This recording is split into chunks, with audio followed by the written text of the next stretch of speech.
Hello and welcome to all the vampires and ghouls out there. I'm Joe, here with me is my co-host Dan, Hello and greetings. and we are discussing Halloween 4 again, continuing with our short little narration of events. Namely, our analysis this time is on the scene with Jaime and Rachel, where it's taking place right after the ambulance scene.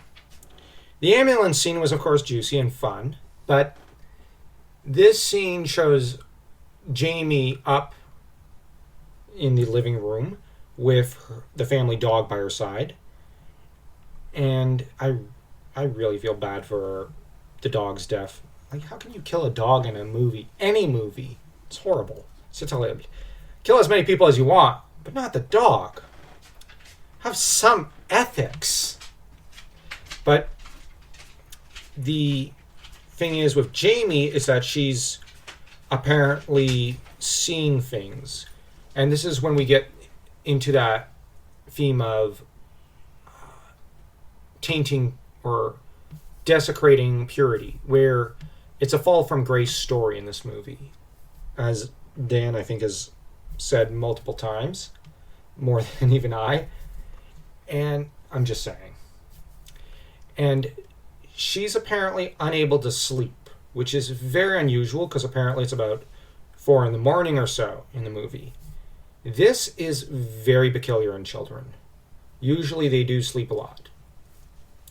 I just mean like from like 6 to 7 in the morning. Like there's a good 10 hours where kids don't ordinarily sleep at that age. It's very odd that a child at that age develops insomnia. Well, yeah, and she's supposed to be, I think, like 7 or 8 years old. No, I think like 6 or 7 actually. Yeah, at that age, sometimes, as much as a child might resist, they might just fall asleep because there's no resisting.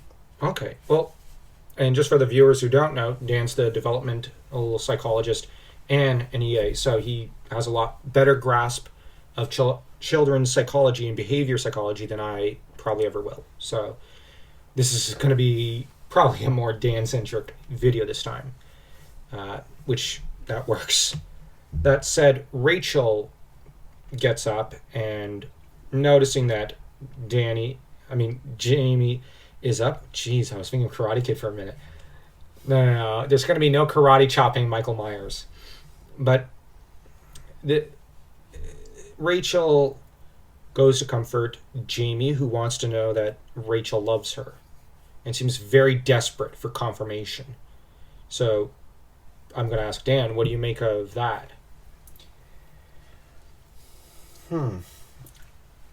Children often want reassurance in someone there to protect them. Jaime, as a character, has lost her parents in a accident from apparently a year or 2 ago, and she's been adopted by Rachel's family and apparently has some minor issues about abandonment, I think. And there's an aspect of that may cause Jaime to be a little there's a part of her that might not fully be willing to trust them. Well, trust isn't the proper wording, but Attach herself to. Exactly. It's a self-defense mechanism. Okay, so you would rationalize her fall from grace as her not having quite opened herself as fully as she should have to the love that they were willing to share with her, despite her pleas that Rachel would love her as a proper sister. She wants reassurance. Okay, so that's all. Well, I was just trying to look at this as, okay, so if it's, maybe it's not a matter, maybe a part of the fall has to do with Jaime not feeling as though she's part of the family, even though they've always wanted her, like they've made it very clear that they adore her every bit as much as Rachel. In some ways, almost more. And yet, she's a very reserved child, but she's also very emotional. And I just meant that maybe there might be a part of her that's pulling away, and that this is what corrupts her to an extent. And that maybe the corruption isn't just simply the demon that's the shape, but there's an aspect of Jaime who is vulnerable to the shape. Just as maybe Michael Myers as a child was vulnerable and susceptible to its taint. She is rather susceptible, yes, but well, she's a vulnerable child, especially in this scene. And so vulnerability and she has pretty much two forces that can affect her. Yeah. When she opens herself up. Unfortunately, she opened herself up to the wrong person or being. Well, yeah, but that has to do with her trusting and wanting, I think, to show compassion to the shape. Or at least Michael Myers at the end of the film. So, yeah, there is an aspect of that, but it's very complicated, what with demon possession and whatnot. And when you look at Rachel, who on her end is very keen to have a regular childhood, Rachel knew Laurie because Laurie used to babysit her when she was a kid. And so Rachel, I think, has a slight attachment also through that. But it's interesting that Rachel is pulled between wanting a regular adolescence and a need to care for Jaime. I'm actually going to be honest. Rachel's one of the best big sisters in film history. She goes above and beyond for her adoptive little sister. It's only sad that at the end, Jaime is overtaken by the shape.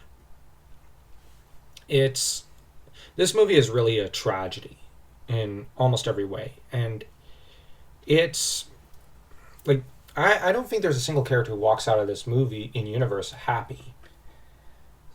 Because Halloween is a franchise that is more slasher. Yeah. The Halloween 4, at the end, that's where the true horror strikes. Yeah. It probably should have ended there. You have Halloween 1, 2, and 4, and just end it. On the other hand, with this reassurance scene, it's also a little daunting that what Jaime is currently looking at is the ambulance, which is not actually there in Haddonfield. So she's seeing the ambulance, and I wonder if she's seeing into it or something. There's something connecting her to what's happening with Michael. And that is frightening. That just hints at the corruptive power there and what's happening to her. What's more is that this is definitely a scene where you're seeing her pulled into the darkness, but also wanting the light in a way. Jaime wants the love of her family to save her, but on the other hand, that shape is very, very nefarious being. So, yeah. As for the next scene, it's going to be her in her bedroom, and that's a scene that really should be its own video. So, if you enjoyed this video, don't forget to smash that like and that subscribe button as though you were Michael tearing his way through the ambulance employees.